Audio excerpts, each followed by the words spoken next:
Welcome back to the Dear Global Leader podcast. This is the part two with Kasper Jelsbech and the PhD anthropologist we had last week, but also the Implement Group consultant in cross cultural leadership.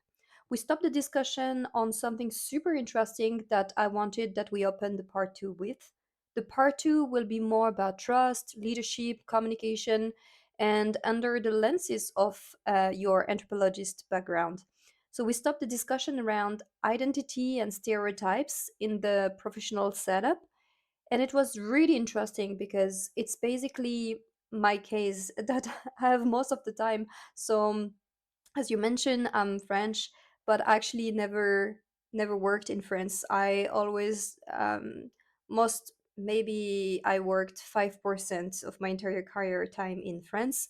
So it's of course I've worked with French people, but to me people directly assume she's French. Of course she works like the French people and she knows the French market.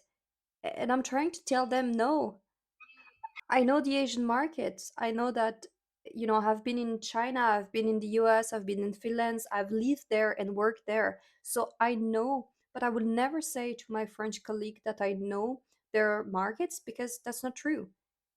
But I have the perception that people think that of me just because I'm French.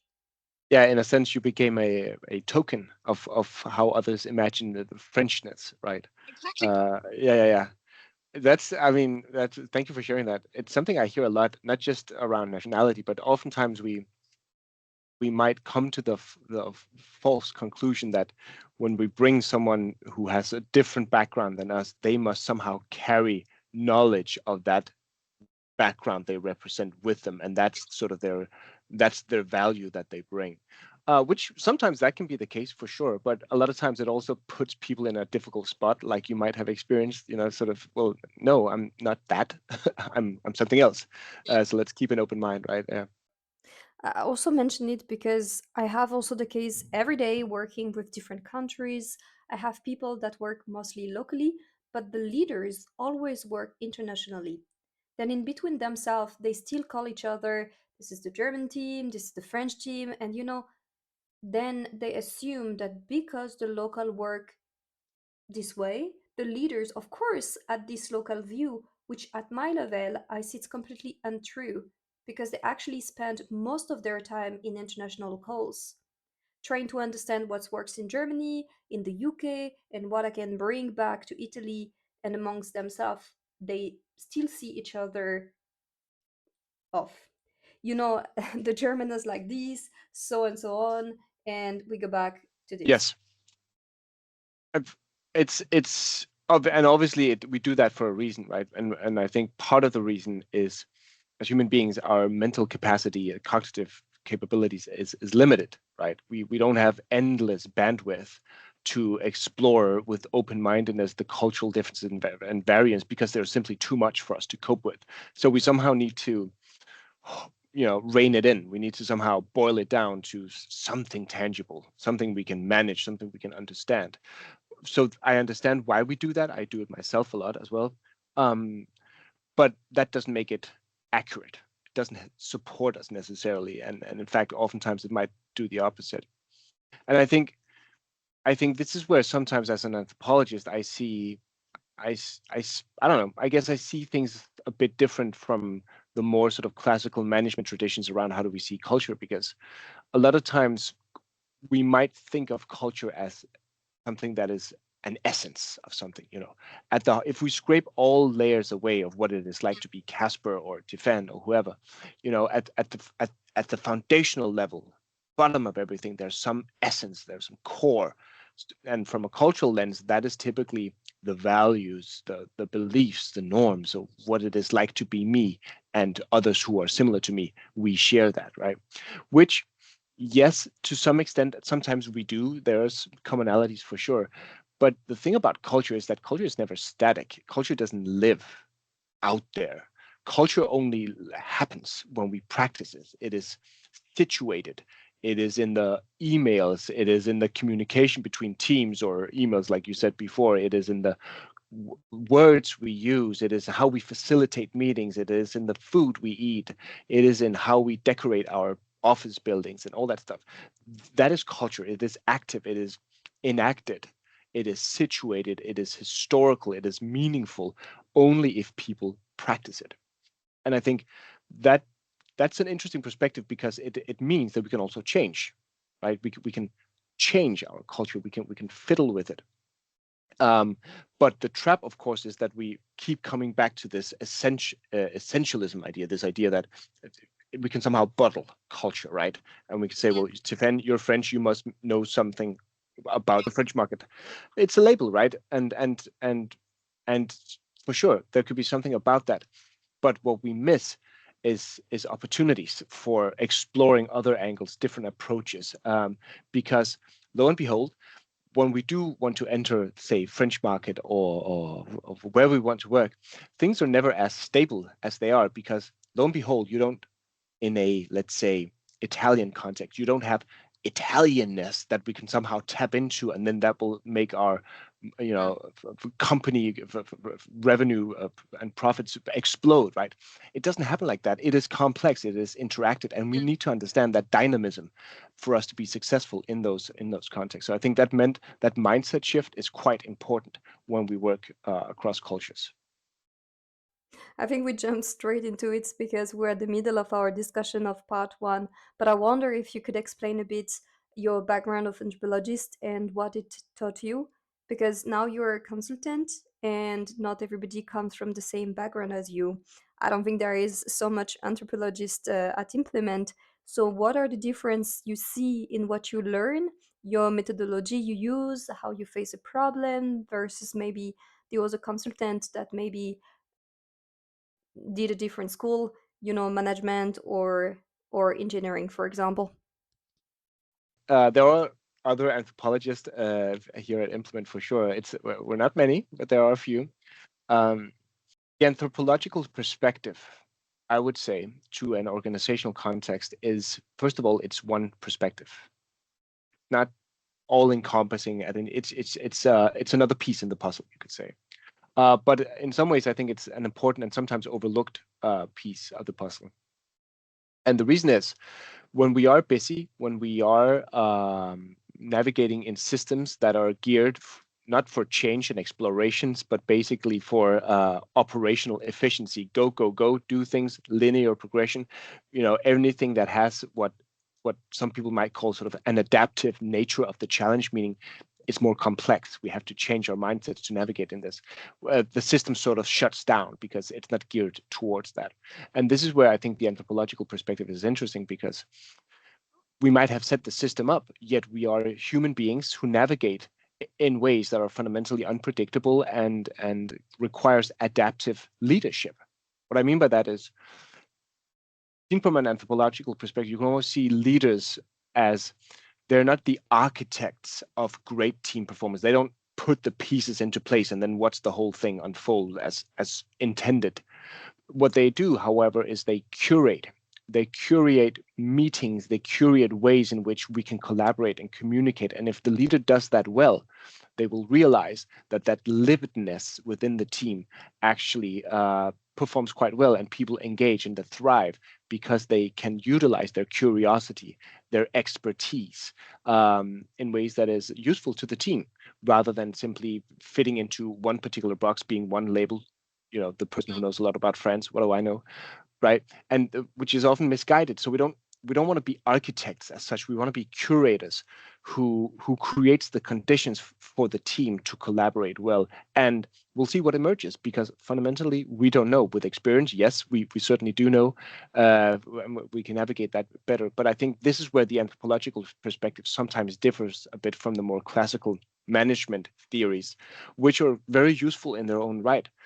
We just shouldn't forget the other part of it, which is that culture has never been static. It has never been about an essence. It is about creating meaning. It is about the interactions between people. It is about the norms, the rituals we do. If human beings can't express that in our behavior and our communication, then we'll do something else, right? It will come out in other ways, and it's typical counterproductive culture. That is when we stop engaging with each other. That is when we turn to our in-group and do all of these things. You can't suppress people's need to express their cultural styles or identities, but you can curate constructive and productive ways for them to do so, so they don't fall into different groups. I think that's, in essence, that's my experience, at least, coming with an anthropological perspective. Mm. Very interesting, and maybe then I can use your lenses on communication and cross-cultural communication, because even communication with someone else in the professional setup, remotely and so on, this is already a complex situation. So if on top you are in a different time zone, different personality, different culture, nationalities, imagine how complicated it can feel. Um, and there is this notion that I see more and more about that one word can have different meaning, meaning that I mean perception. And I can give you a basic example. I'm a foreigner, so of course I communicate in English. I'm not perfect. I learn it a certain way, in France with a teacher, about the scale of emotion. I learned the emotion in a certain way, ranked.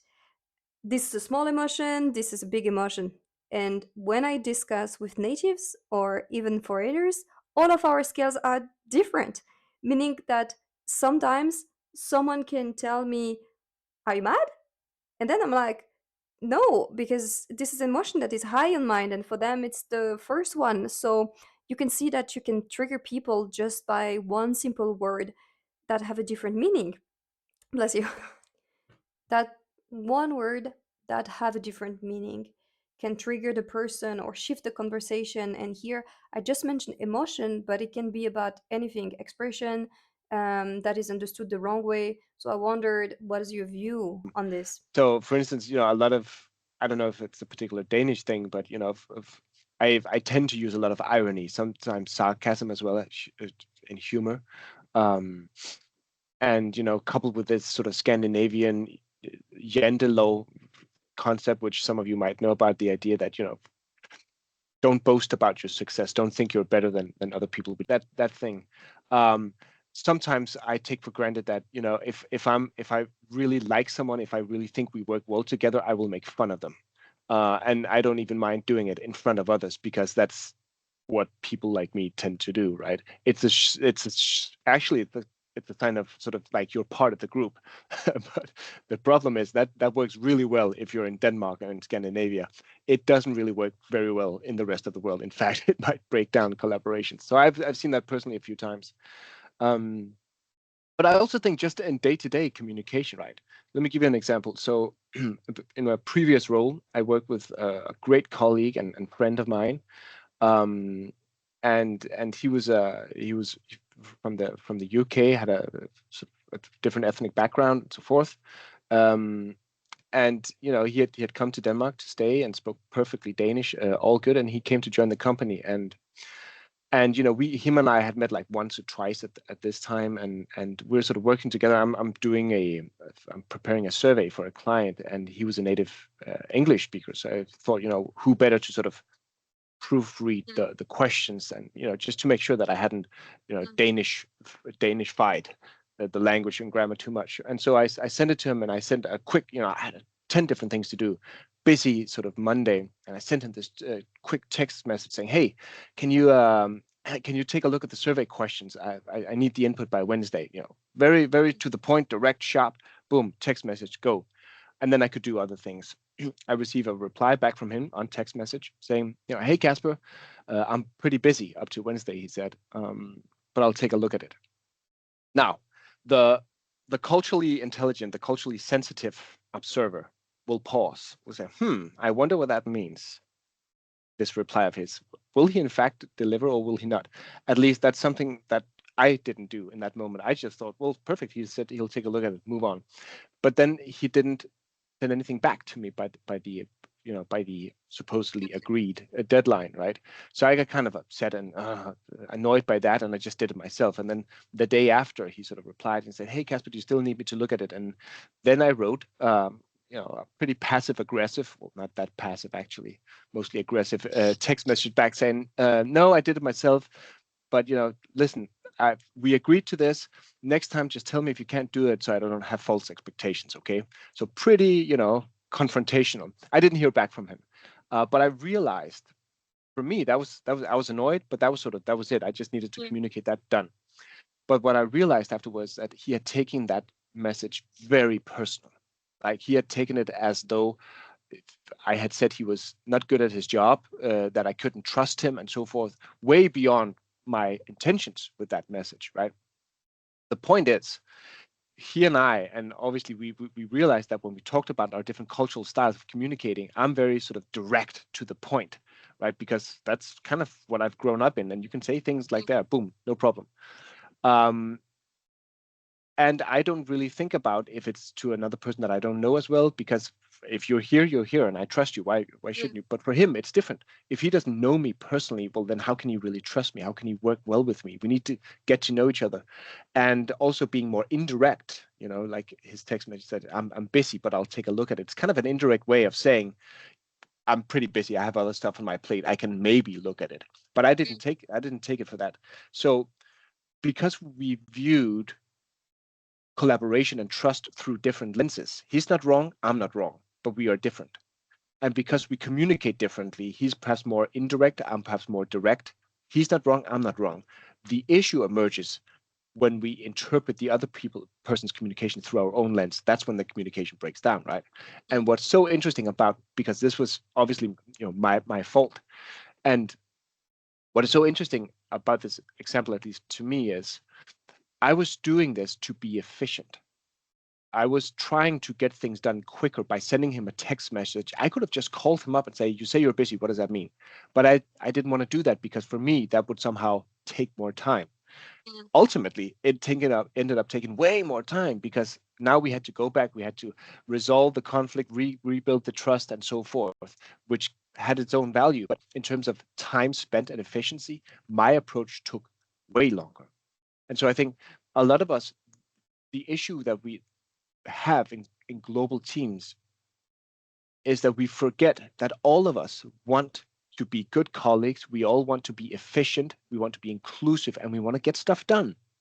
It's just in a global team, the path to getting stuff done can look very different. And if your path looks very different from my path, I might assume that it is because you don't want to end up in the same place as me. And that's when we have a conflict, right? So we need to go back and acknowledge the fact we all want the same thing. We want to get stuff done. Let's explore the different path we need to get there. And for us to do that, we need to talk about first, how do we build trust? How do we communicate? And how do we make decisions together? How do we lead? Which is where most teams are misaligned. They don't have that conversation up front. And that impacts their performance, as it did in my case. Yeah, and you're not alone in this. It happens to me, and I'm always wondering because I'm very open to the feedback, and I think this will be the time of the year where a lot of people will get feedback back to them, and I think it's always good to understand where they come from. But I think another question that should be asked in return would be to talk about cross-cultural aspect. It's something that is tied up to the cultural perception. Now this is something that I ask myself because I can see that communication is really something that is complex and really subjective. As you were saying, we all want to be good colleague, and then sometimes you have one bad experience with someone because you were maybe in the rush, and then there's a different cultural aspect, and then suddenly it becomes a general feedback, which is actually not the reflection of the reality.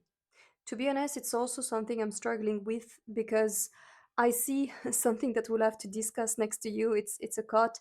I also see myself as a thinker, but at work, then we are in the doer mindset. We want to achieve things. We want to make a lot of results. So for the listener, it's written: they are thinkers, they are doers, and they are both. And I think this is something that is really interesting for the discussion of today because I think we are both. But in the cultural setup, this is actually very hard to be both. Let me put this up so people can better see it. It's just a no, yeah, and it's it's obviously it's a it's it's one of those things that we keep reminding ourselves here at Implement is a lot of the time we we go for these either or solutions, right? Should you should it be Should it be a US based culture here, or should we adopt to the local cultures abroad? Right? It's this tug of war between either or, and any global leader who's successful knows that success doesn't come from these compromising either or solutions, at least not most of the time, and definitely not when we are working in complex environments, when we are working with novel projects, with uncertainty, with complexity. Then the both and mindset is really what applies. And I think this is the point, right? That we need to have both, and we need to keep both in mind at the same time.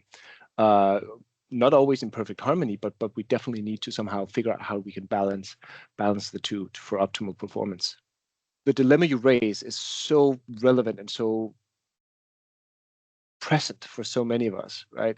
How do we balance that? And I think when we look at it from the angle of cross-cultural leadership or just cross-cultural collaboration, the aim, the purpose is not to change who you are. It is not to cause an even greater mental load for you to say, oh, I need to remind myself. So what's the cultural style you need to get feedback? Oh, and it's different from your style of feedback. So how do I do that? And so again, going back to this idea that the most successful cross-cultural leaders are not the ones who know everything about everyone's culture and background and preferences.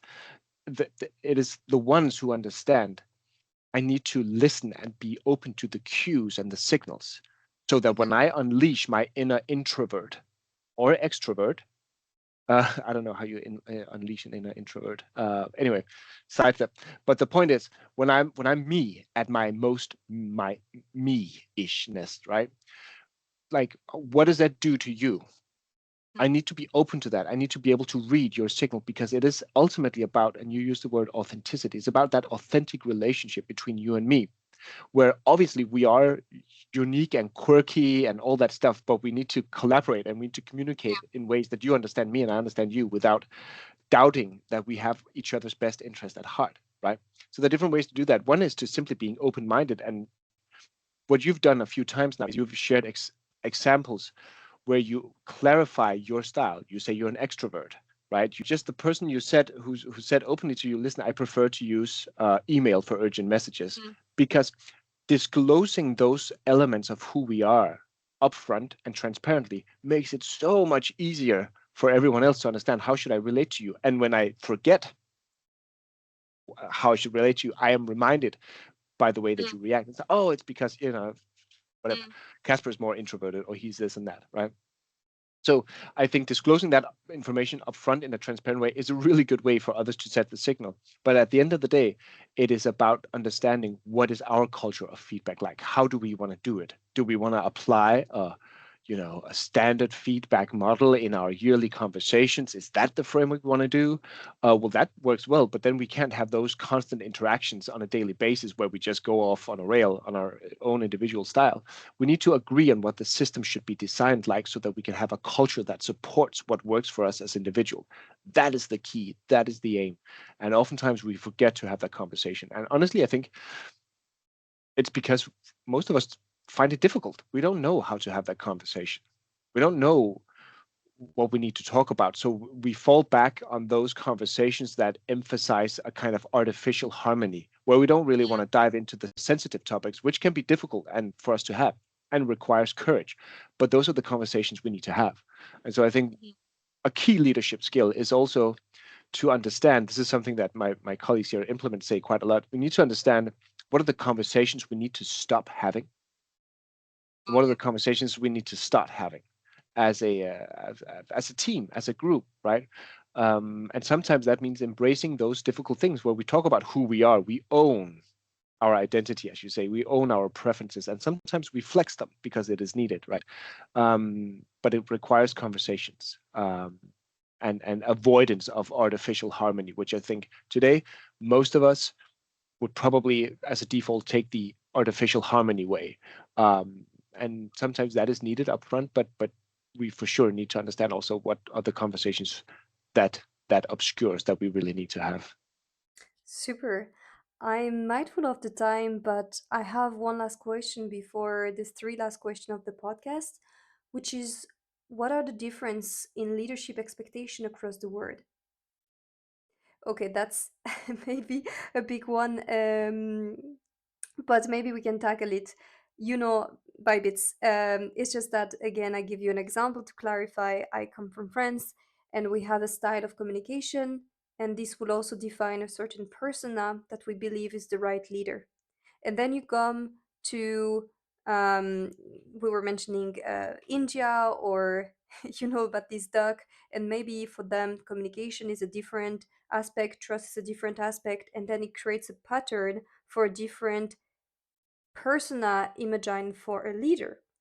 But then you start working like in cross-cultural setup globally, and you maybe build the top skills for yourself for a certain persona, and then you have to start from scratch because it's basically something different that is expected in the other country and that you don't have. So I wonder, do you actually think that there is a universal view of leadership, and is it embedded by culture? Well, I think first to your question there, do we have a universal standard for what is leadership or something like that? Well, I would say we have a universal understanding of leadership. That leadership is a universal practice. It is what people all over the world at all times have already always done. Famous anthropologist Louis Dumont, he referred to it as Homo hierarchicus. The man's sense of sort of hierarchy, right, which is innate. Some societies are very egalitarian. Very egalitarian, no clear the structure of leadership or who does what, but still, it is somehow distributed in different social roles. It could even be divided into different gender roles and segments of societies and so forth. But to go back, since we don't have all the time in the world, I think for you as a global leader, the key thing is to understand if you work in Scandinavia or you work in Northern Europe, you would find most of the time leaders here who come from this part of the world, they would be very hesitant to show that they have any sense of that they have any power or authority. In fact, we would go out of our way to pretend we don't have any, even though we are top leaders, right? We would downplay our own sense of, and we can do that in many ways. We can take our bike to work, we can dress informally, casually. We can be informal in how we if you be at first name levels with others, etc. The rest of the world don't play like that. For them, leadership is a person of authority. It's someone who's typically addressed formally, Mr. or Miss so and so, Doctor X, Y, and Z. And it is something that is built into the system of hierarchy. Do you communicate directly to the CEO of a company if you're 6 levels below? Well, in some parts of in Scandinavia, it's not uncommon to see people do that, whereas in others it would be unthinkable, right? So I think number one, if you are from Scandinavia and you work globally, keep in mind that people will look at you as a figure of authority, and they would expect you to act accordingly. So I know that might be uncomfortable for you to sort of say, well, I am in that position of power. The question should then be, well, what do you want to do with that power? Because you can't pretend you don't have it, because that's how other people see you. If you pretend you don't have it, you will look ineffective. It doesn't mean you have to be a dictator. It just means you have to be aware of your own authority as a leader to whatever degree that is, even though it might feel uncomfortable for you. If you're someone who's not based in Scandinavia like I am right now, um, and you come from another part of the world, well, there's definitely clear distinctions, hierarchical distinctions between of leader and a subordinate of whatever level. You somehow find yourself working with people who are more, as we call it, egalitarian. Keep in mind that their sense of informality towards you, especially if you have higher rank, so to speak, that's not a sign of disrespect to you. It's not that they don't respect your authority. They might even come with suggestions to how you should run things. That's not because they don't respect you. That's a cultural influence. And your ability to then just pause your own instinctive sort of sense of offendedness, if that is you, I don't know, but to pause your own reaction and just say, I wonder what this person is actually trying to do, and maybe just listen. For instance, I've spent a lot of years of short anecdote. I spent a lot of years in the university academia environment teaching. As a result, I've had the pleasure of meeting many non-Danish professors and teachers, PhDs, postdocs who come to Denmark to teach Danish students. And a lot of them say the same thing. On the first day they show up and you have these undergraduate students who come to them with ideas for what they should change in the curriculum. What books should they read? What text, right? And they're like, well, what's going on? Like, where am I? Is this what's going on here? Like, don't they respect me? What's going on? Don't they know who I am? Don't they know like? But the point is, here people do that because they want to feel heard, they want to feel included, they want to feel listened to, and we don't think that hierarchy matters very much. So your ability as a leader, even if you come from a very hierarchical background, to just listen, to suspend your own opinion, listen to what they're saying, take it into account. Now that doesn't mean you have to do what they say, but just be open, listen to them and show them that you listen. You will be surprised at how effective your leadership will be and how much they will respect you as a result of that. So sometimes tapping into those cultural logics can really take us a long way. Super. I love the discussion, and this is already the end. So I have the three last questions that I ask each guest. And the first one, and I have an idea what it can be, but let's see. I can be surprised. What is one thing that you learned early on and that you're still using today? I was a waiter at a restaurant. I've been that a few times. And I think the skill I learned there was to keep my eyes open, be attentive to other people's needs. I That has just never left me. I think that sense of just sensing the room of, is surprisingly more relevant to my role as a consultant than I would ever have imagined. As a 19-year-old, dishwasher carrying out things and working in restaurants. But I've learned a lot from that. So that's, at least for me, that's one surprising skill that I use. Mm, fantastic. And the second question is, as I mentioned to you, the audience is mostly, I think, emerging, aspiring leaders, so much that are on the beginning, early, mid career. And then we have the global leaders, maybe the one that are leaders already within a locality and wants to take the next step globally. So the question is, do you have one advice for the aspiring leaders and the reflection for the global leaders? And to be honest, it can be the same for both. I think it's yeah. I think I'm gonna give the same advice. There are plenty of pieces of advice to give. Um, Leaders who succeed, in my experience, who succeed very well, they stop trying to correct people and try to be understood, but they try to understand what's going on. For instance, in a global team, you and I might have a breakdown of collaboration and say, Tiphaine, why didn't you deliver that? Immediately I go into that, for me, it's about your competence or lack of competence as a person. I suspend that reaction. That could be real, that could be true, but I don't know. I suspend that reaction and then I simply say, okay, we need to pause. It seems we are misaligned in terms of our expectations here. Maybe we're not as on the same page in terms of what needs to happen here as I thought. That could be my error, or it could be something we misunderstand completely. Let's have a discussion around that. So leaders who are effective, they do that, and I think they do it quite well. So I think that's one of the ways in which they can be very effective um, across cultures. Yeah. So don't go personal. Try to look at what's beneath the surface, so to speak. Ask curious question. Be open-minded. Um, you become really effective as a global leader when you stop trying to be right and you simply try to understand. I think that's the key message. Super love it. And the last question, let's say it's a personal question, because I'm a book lover, but I think it can help everybody. Um, Really? yeah, I actually read one book a week, mostly, let's be honest, 100% nonfiction. But you can see that people are like a fiction, and I'm always happy to discover new book. So it can be like your favorite book, or I know it's a very hard question, but in business also some people give some books. Sometimes you have a good team and before leaving you give them a book.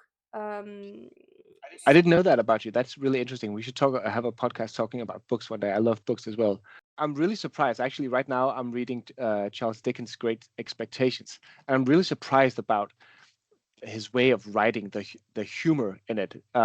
It's a quite delightful read. It's not that long. Super interesting and super fun to read also. So that's a delightful read for those of you who want to have something interesting for the holidays. I would say in terms of where we are with the topics we've discussed, I've always thought about Peter Senge's The Fifth Discipline as a foundational book for global leadership, because it has so much around the idea of what does it take, or rather the benefits of becoming a learning organization, right? How do we tap into those feedback loops rather than trying to always operate incrementally and in a linear fashion? I think that resonates much more actually with how reality is, this constant chaos of systems that impact other systems and the ripple effects, and how can we benefit if we understand that as leaders. So I think that book has a lot to offer. I think the deeper topic of what does it mean to work in a team where there is diversity of thought, of experience and perspectives, which can feel challenging to many people, but it can actually also add a bonus to what you're doing, especially if you operate in, as we've talked a bit about, complex systems and uncertainty and so forth. There you would find that the cognitive diversity that these teams can bring, if you can leverage that as a leader, you're really off. I read a book that, some years back now, which was really inspiring to me, which was, I think Matthew Said, Rebel Ideas, I think the book's called. It sort of pulls apart what does it mean to be cognitively diverse, and what is the benefit we can gain from it, and how should we think about utilizing those in our teams. And he has lots of great practical examples, so it's very practice oriented book, and I really enjoyed reading that. So different choices on the bookshelf. Sure, I love it. I think I read the Bravo book. To be honest, with this type of title, they can get me super easily, I think. That's super. Thank you so much. I just wonder if people wants to connect with you, where should I bring them? Should it be on your LinkedIn or even on the LinkedIn of Implement Group? Well, I mean, always, you're more than welcome to connect on LinkedIn. I believe my full name is Kasper Jelsbech, but in any case, you can write Kasper Jelsbech, and that will take everyone to my profile. You're more than welcome to connect. I'd love to connect with you there.